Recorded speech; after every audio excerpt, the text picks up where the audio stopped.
because it has to be a 2-hour class, so it has to be Tuesday. And I think the slot for the first class test given starts from 6th September. So the class test will happen on 7th September, I think. Right? That's what was announced. Anybody can confirm?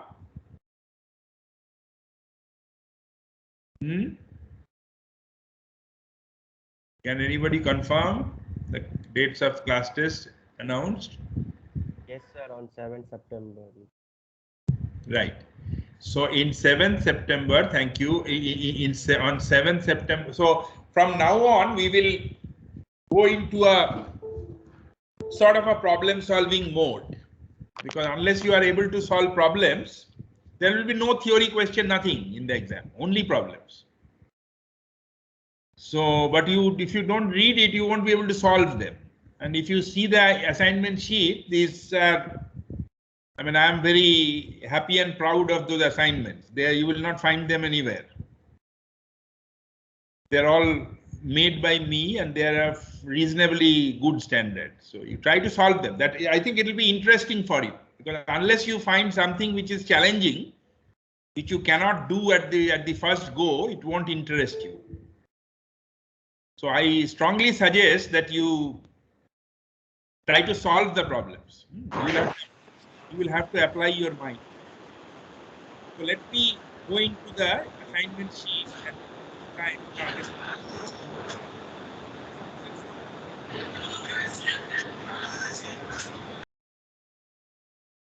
Yeah, thank you. So let me quickly first show you chapter 4. Chapter 4 is very simple, actually. There is nothing in chapter 4, but it's so we'll just see whether we can directly we will directly understand chapter 4. We already know all the details. We are in final year or MTech. We have studied signals and systems, modeling, everything. So there's no point reading chapter 4. We'll just cover it in 15 minutes, I think.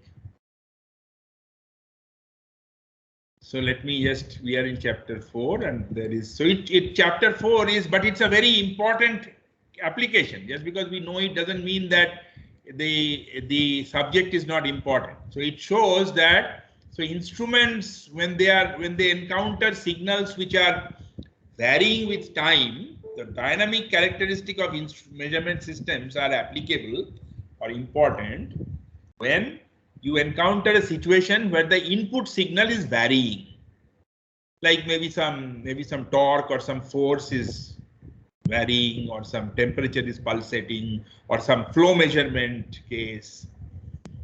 So these are situations in which the characteristic of the dynamic characteristic of the measurement systems is very important. So so there are various typical. So obviously you can understand that if you assume that the transfer function of the sensor is linear, here we are, previously, when you have to remember this, that when we were talking about calibration and all, we sometimes, it's very interesting comment to say that if some input output characteristic follows the characteristic of a straight line y equal to mx plus c, then it is not a linear system, right? I hope you know this. Do you know this? That is a typical grand viva level type question. That a system which has input output characteristic, let me present. Are we recording? We are not recording yet. So let's record. So stop recording. So we are recording. So why is the time not showing? I don't know. Okay, the meeting is being recorded. Very good. But the time is not getting updated on my thing. I don't know why. So okay, I hope it is getting recorded. And let me present the screen first. So can you see the screen now? Somebody please say yes, sir.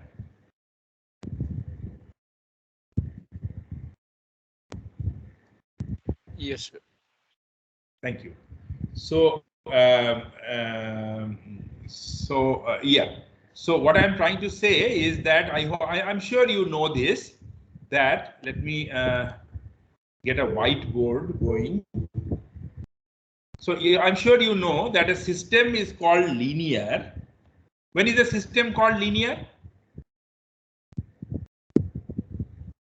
Can somebody say that? When is a system called linear? Can you hear me? I'm asking that because I'm seeing that the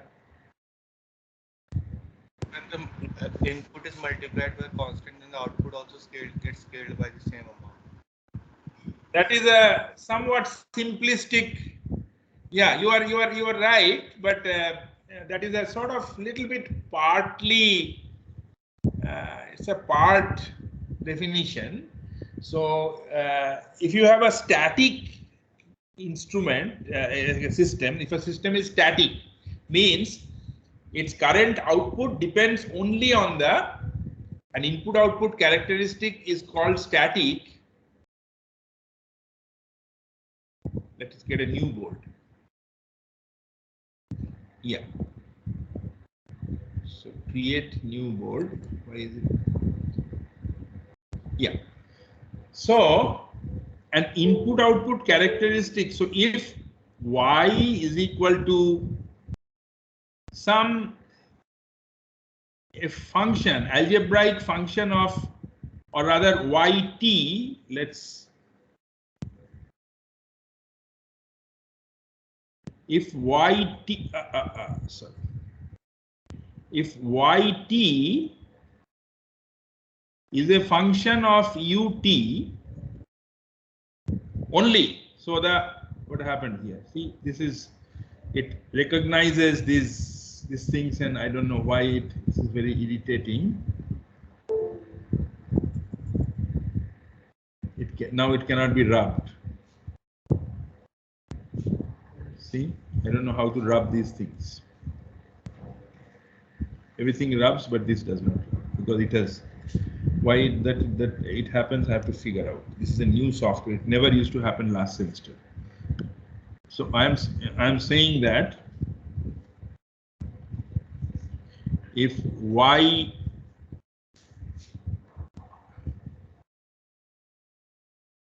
t is equal to some function of u t, so the output at t is only affected by the input at t, then such system is called static. It is not as against dynamic. If it is dynamic, then yt will be a function of u tau for tau, let us say 0, from actually from tau for all tau. It is a function of all tau for tau less than t and greater than 0. I am assuming 0 to be the initial time. If you assume it to be minus infinity, it may be minus infinity. So for a dynamic system, the output depends on the past. So it depends on the past values of t. So it has memory. But for a static system, yeah, output at t depends only at input at t, nothing else. Now, when is both of these can be static and dynamic systems, both of them can be linear or non-linear. So static can be linear, non-linear. Similarly, dynamic can also be linear or non-linear.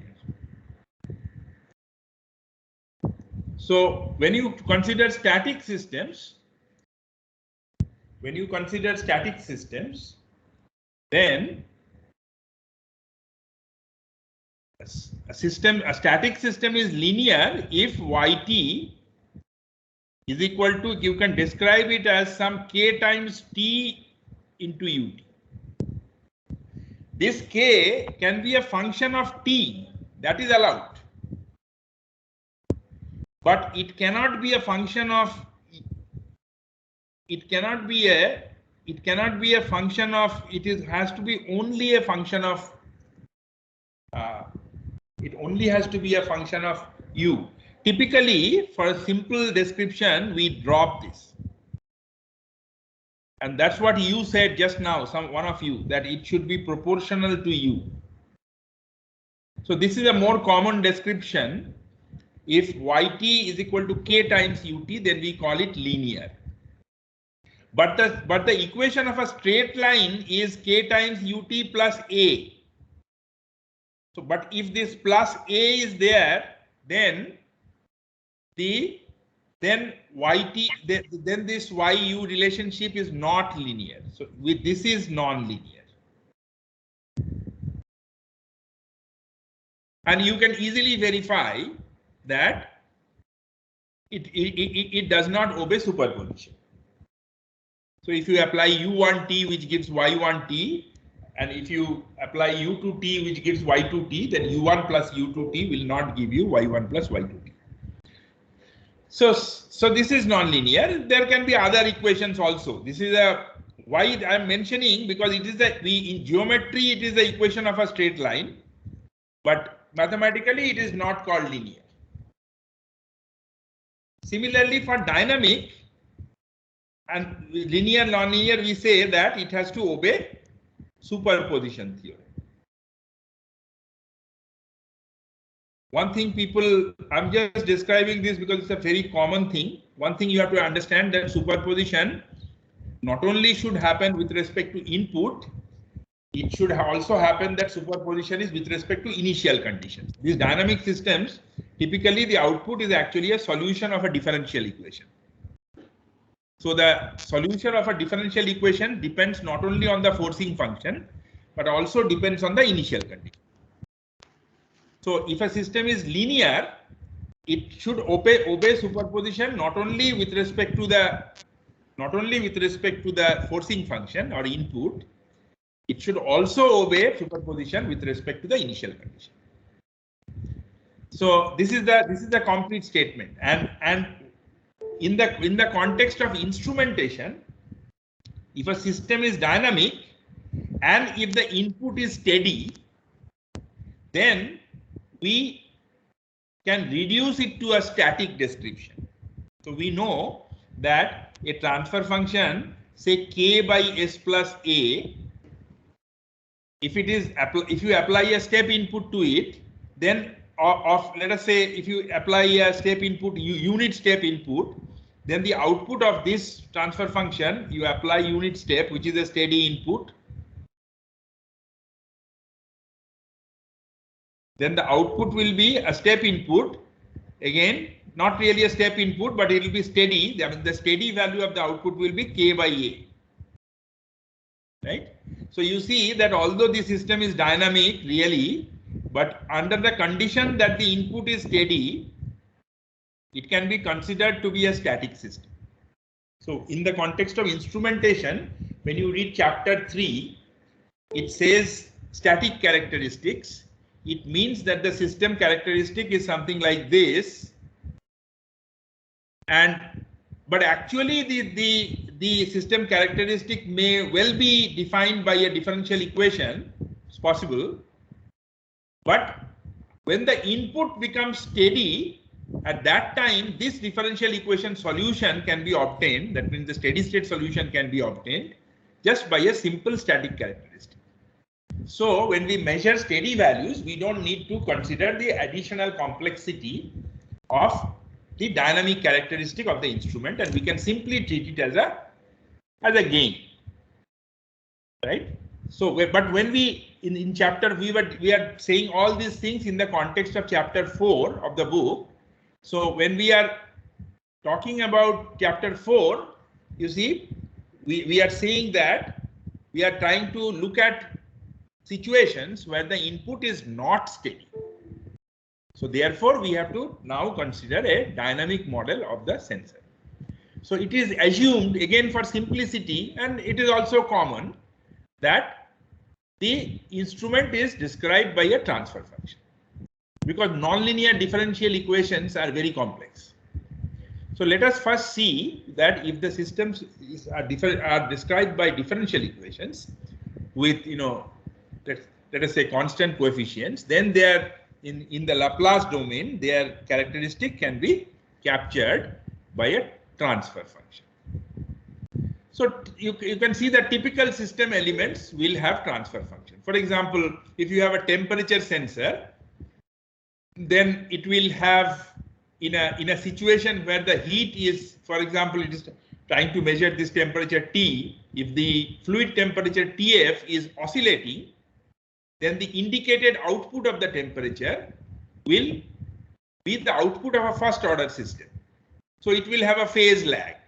So its characteristic will be slightly different in the sense that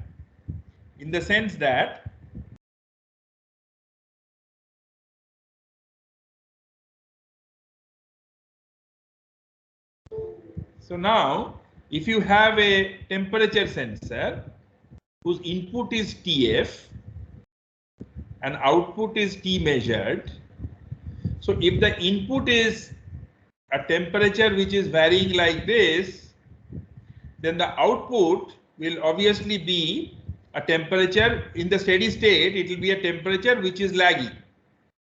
The output indication will also be sinusoidal, but with a lag, right?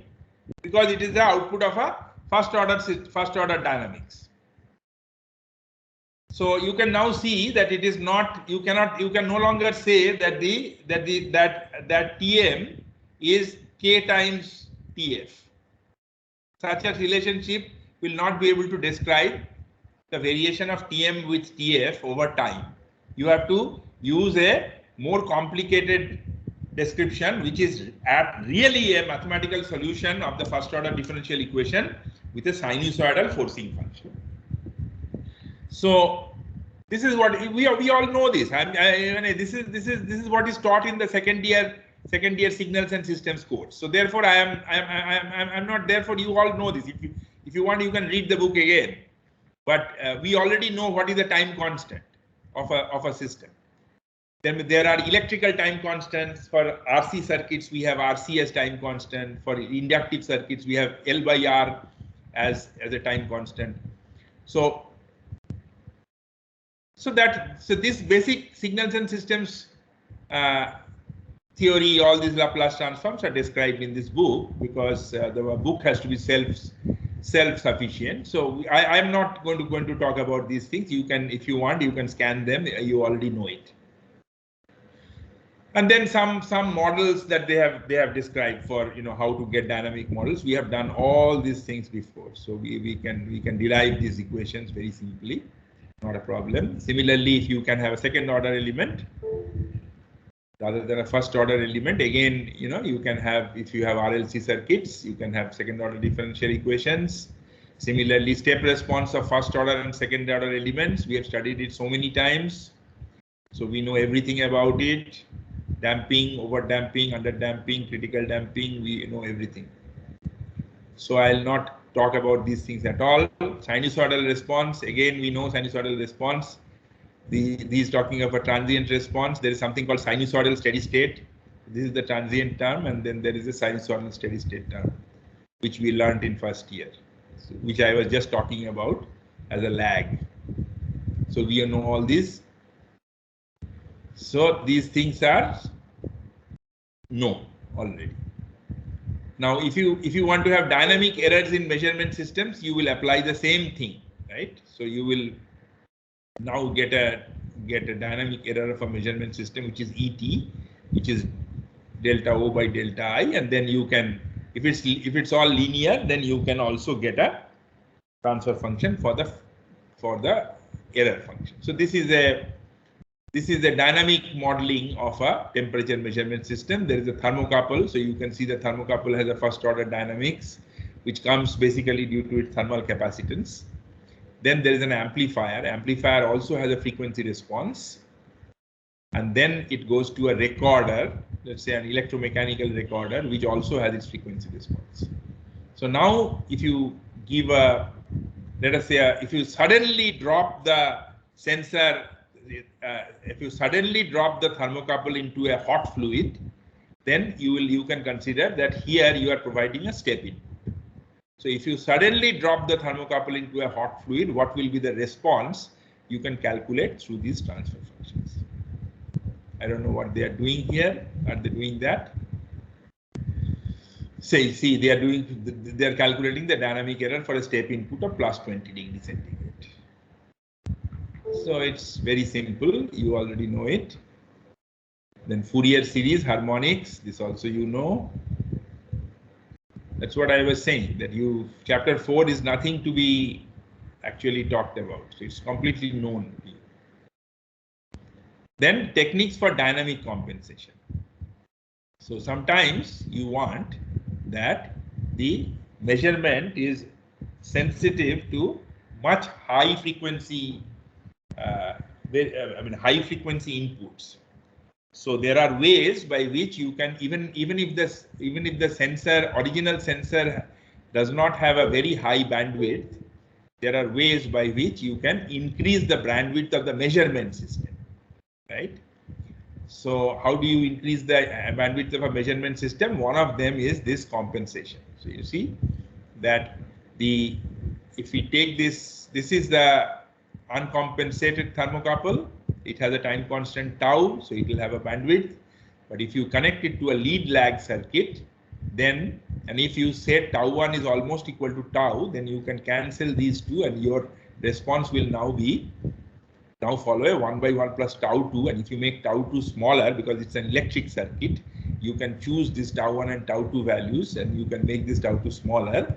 Then you will get an overall measurement system with a much smaller tau 2 or a much higher bandwidth. So one of these things, one of the techniques is to connect a compensating circuit. The other technique is to connect the sensor into a closed loop. So as we know, those who have studied control systems, that in control systems, always the bandwidth of the open loop system is always smaller. Usually one of the objectives of the control system is to make it follow quick reference input. So the bandwidth of the closed loop is usually much higher than the bandwidth of the open loop system. So this is something that you can employ here, and you can create an instrument. So there is you are trying to measure force. So you can take a force sensor which has less bandwidth, but you can connect it into a closed loop configuration so that the acceleration, the input to the V out will have much higher bandwidth because of the increased bandwidth of this closed loop. So you read it. Maybe we can discuss this a little bit with an example. So that is all. So you are just first order, second order system state responses. So we can easily see. So for example, these are nothing but step response calculation. So there's nothing in it. Only thing is that you have to model it. You have to know how to calculate the time constant. So that for that you may have to write a thermal heat balance equation, which is given in the book. So similarly, look at this. So a force sensor, they are giving the transfer function. It has a mass of 0.5 kg. So M is given, the spring constant or stiffness is spring constant, that is given, and then the damping constant B is given. So if you give this, then from the differential equation x double dot plus rather mx double dot plus, so the differential equation of the force sensor, if a force is applied, we can easily find out. So the differential, if a force is applied, then the output is going to be F is equal to mx double dot plus bx dot plus kx, right? So from this you can find out that that position xs is the output by fs is given by 1 by m ss square plus bs plus k. Right. So what is it asking? Calculate the displacement of the sensor for a steady input force of 2 Newton. So we already know, we have already calculated this just now. So yeah. So what is the steady state gain? So the steady state x by f at steady state is limit of s tending to 0, right? So 1 by k. So if you apply so the question is that if calculate the displacement for the sensor for a steady force of 2 Newton and the stiffness is 2 into 10 to the power 2 Newton meter square. So it is so the displacement will be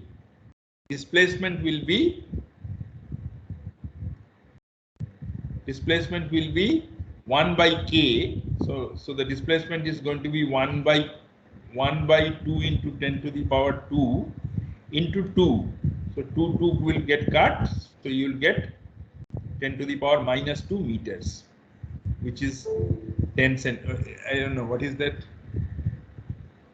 What is the sensitivity? Is it in meters or not?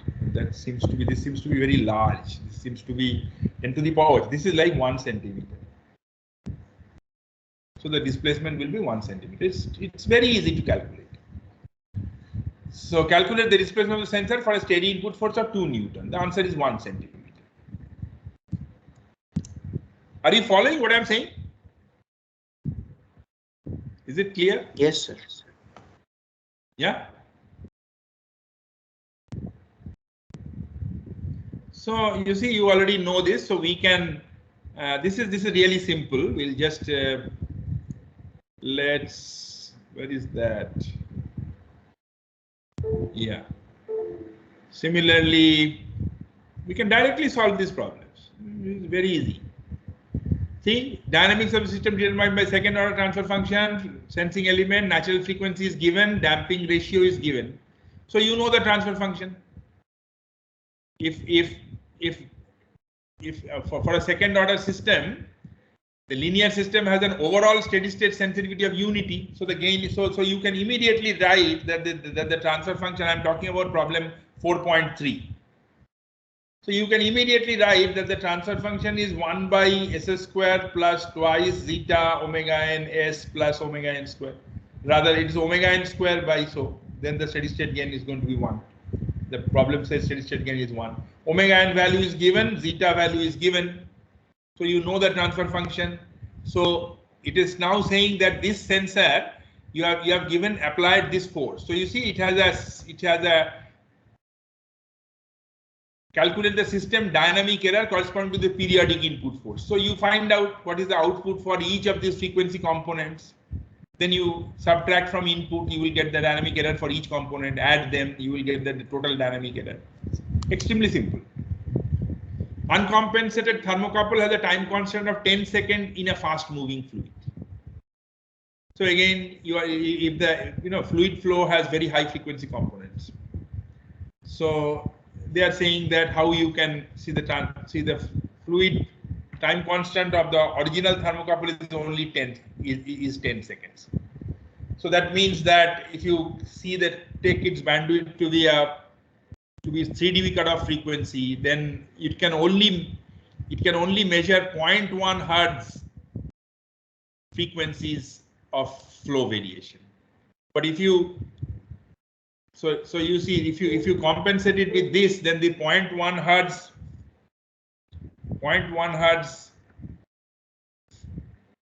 part will be cancelled by this, and then you are in the bottom you have 1 by 1 plus s. So now it will be sensitive to up to 1 hertz frequencies. Okay. So this is very simple again. Similarly, elastic force sensor, again spring mass damper given, so you know the transfer function. So there's nothing in it. Load cell. This problem was, I think, a little. This is here. See, a package of mass 0.5 kg is suddenly dropped into the load cell. What does it mean? What is the nature of the force here? What is the nature of the force? If on a load cell you suddenly drop a mass, then what is the nature of the force? Is it step or is it impulse? Step. Step. Force is step. See, the momentum, if we are dropping a mass 0.5 kg, is suddenly dropped onto the load, right? So first thing is that I think what you are saying is right, but it's not. See, the question is now here. Let's interesting question in mechanics. So let's talk about this. Whether it's not. So you see that suppose this is the load cell platform, right? Now the question is, suppose that this is the pillar. There are some strain gauges. We are not going into the measurement system. We are just seeing that. So now, if you drop a mass of whatever 1 kg from a very small distance, you just when you use the word drop, actually the word if they had used placed, I would have agreed to a step. Because if you gently place it, then the force on the platform was 0, it will rise to mg. I agree. It will be a step in terms of force. But if you say it was dropped on a platform, then I don't agree. Even if the book means that. Probably the book means what you are saying, but I don't agree. Because of the fact, please hear out my argument. Oops. So I don't agree because suppose I drop the mass from here or I drop the mass from here. When I say use the word drop, what is not stated is drop from what height. If you drop it from a height, then there is a step and an impulse. Because this will, when it hits the platform, it has some momentum. Suppose the momentum is mv when it hits the platform. That momentum immediately becomes 0. Because the object stops. So when a momentum instantaneously goes from 0 to mv, then the force is an impulse, because force is derivative of momentum. Rate of change of momentum is force. So there will be an impulse and then there will be a step because of g. So I think if you use the word drop, although they have not given the height from which it is dropped, so it's possible that they actually mean placed. But if you use the word drop, then I would say that this is the situation. And the response of the instrument to this force and this force will be different, of course. Do you agree with me or not? Yes, sir. Yes. Are you the one who said step? Yes, sir. Good. So you see, so I don't really agree to this language. They should have written is placed onto the load cell. When you say suddenly dropped, I would expect that they would have mentioned the height, etc. But anyway, probably they mean what you are saying. Okay. Similarly, force measurement system, again everything. So it is just a response calculation problem. These are all. कुछ नहीं है इसमें. So high speed batch processor, anyway, you can try that. So I don't want to go. So you can solve everything. So okay. So now yeah. So I am talking about, I was talking about the assignment. So let's talk about the assignment. Where is the assignment?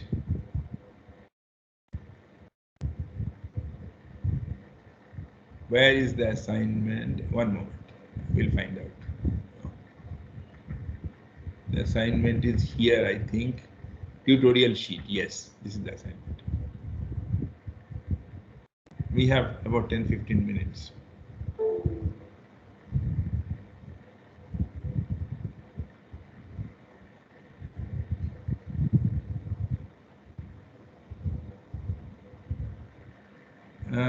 ये क्या हो रहा है? Give control means what? Okay. Enable editing. Okay. Can you see my screen? Please say yes. Yes, sir. Yes, sir. Good, thank you. So first problem we have considered. Second problem is that's why with the assignments we have given you the data sheet. I think we'll discuss the second problem in the next class. You please apply your mind and try to make sense. Let us look at problem 3. The whole idea is, as I said, that whether you can read a data sheet of a sensor. There are many things given there. Some of them will be sensor specific. So if you don't know how the sensor functions, you may not understand that. But there are specifications given which are generally independent of the sensor, particularly accuracy specification, etc. So can you make sense of that and have an estimate of what kind of output, what kind of error you are going to encounter if you are going to use that sensor?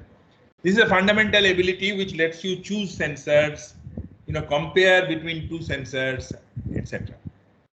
So that is what I am expecting, that you will be, and it's very likely that in the exam you will get a sensor specification which is a different one. I can download, there are hundreds of them in the internet, and ask you such a question. So I want you to make sense of such specifications which are very commonly given for sensors. So this is a pressure sensor. Actually the sensor is, read the problem. Read the problem for 1 minute. I hope you can see the screen.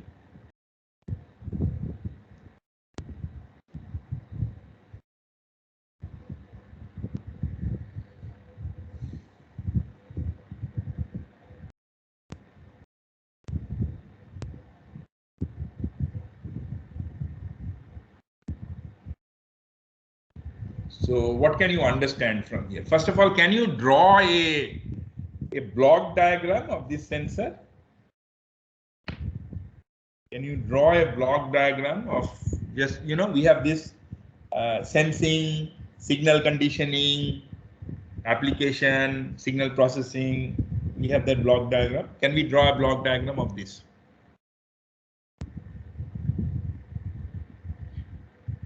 So whenever you try to read this, you have to get an idea of the block diagram first.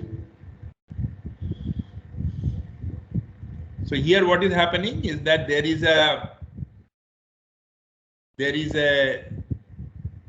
some sort of a pressure sensing. It is a bonded strain gauge transducer. It seems to be measuring pressure because the input is 0 to full scale pressure. So it's a pressure sensor. Now,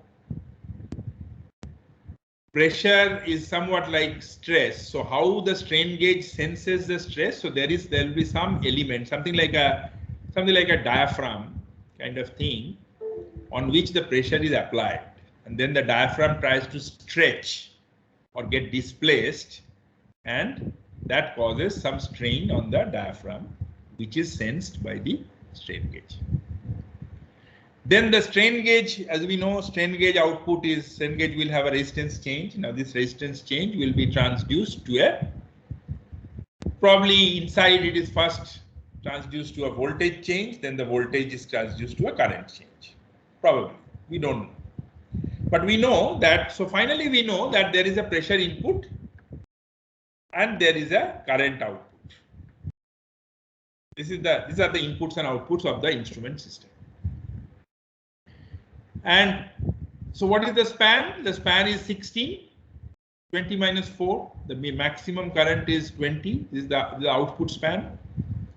The maximum current is 20 milliampere. The minimum current is 4 milliampere. So the span is 16 milliampere. And the span could change. So it could become 0.16. The span could change, and so that you can return the span, you can calibrate the machine periodically. You can return the span to exact 1600. So therefore, this is from 16 to 0.16 is plus minus 1%, right? So the span change that we expect is plus minus 1%. And so that we can correct such span changes, correct for them, a plus minus 2% adjustment is available as an option.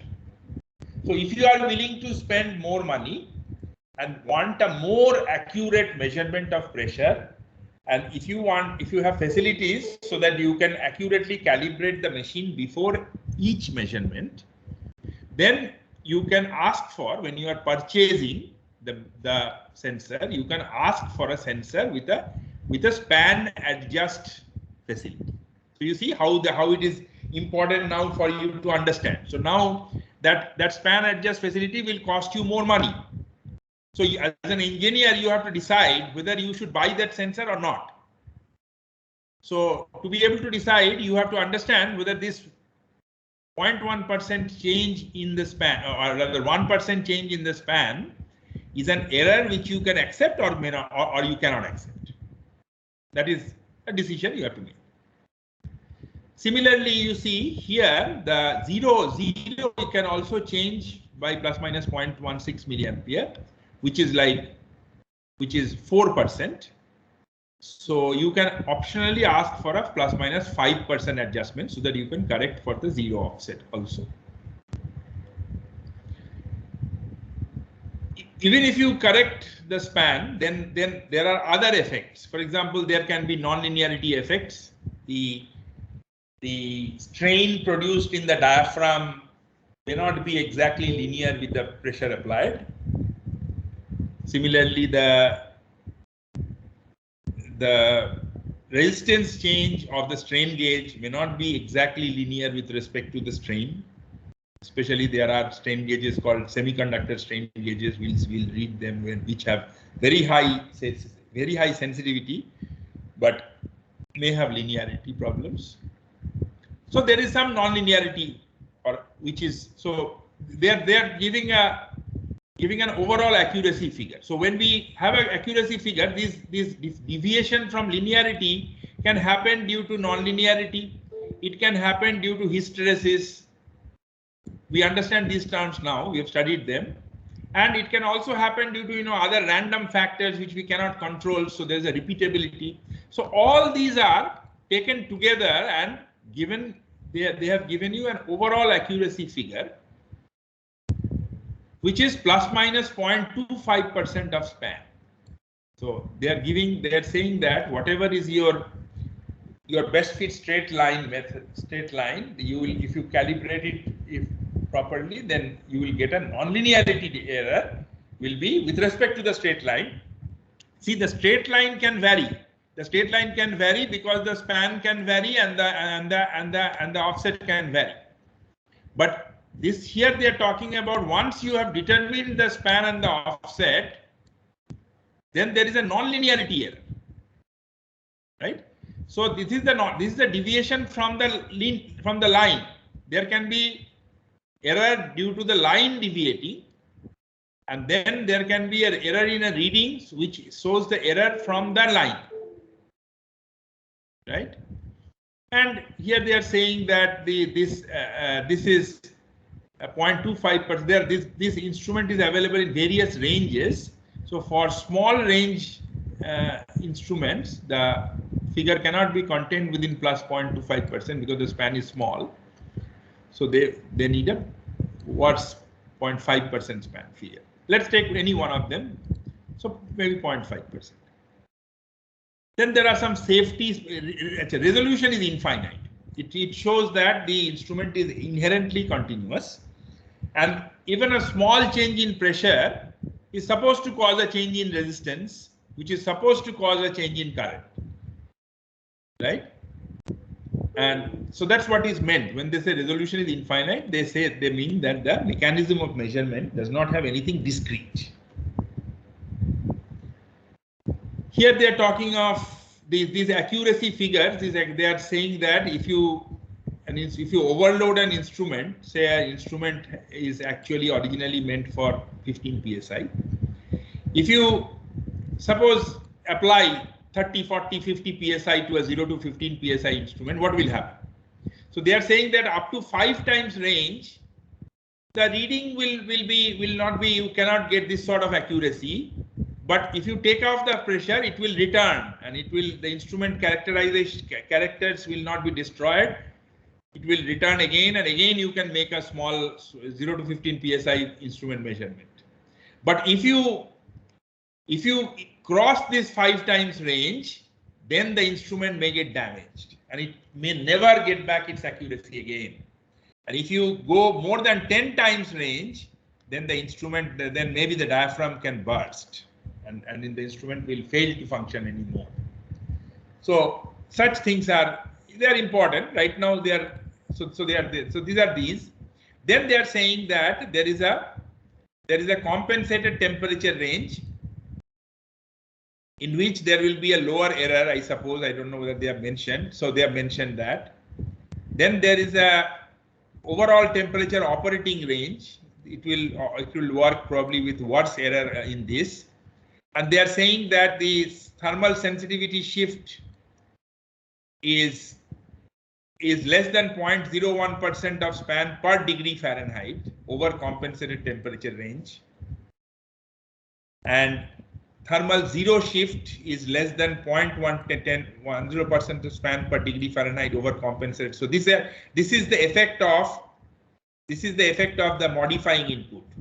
See, these accuracies are all at 21 degrees centigrade.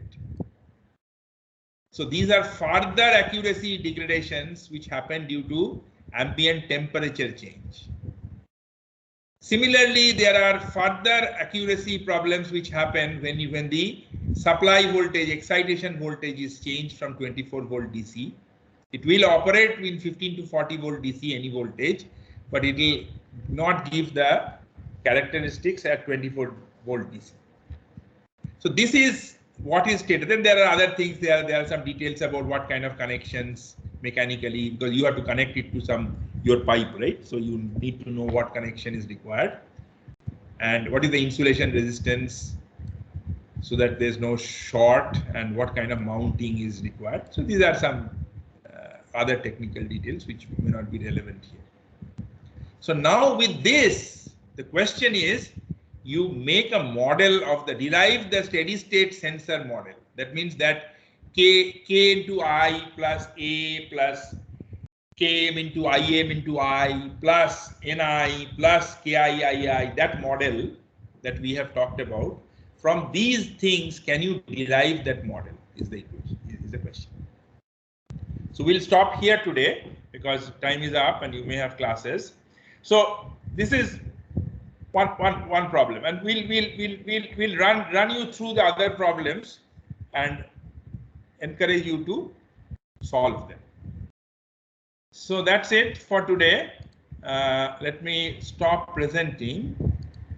So let me stop presenting first. So as such, if you have a question, you can stay if you don't have class, but otherwise the others can leave. And again, tomorrow we will do this. We'll talk about this tutorial. Okay. So that's it for today. Thank you very much. But if you have a question, I'll be very happy to talk to you. Yeah. Yeah.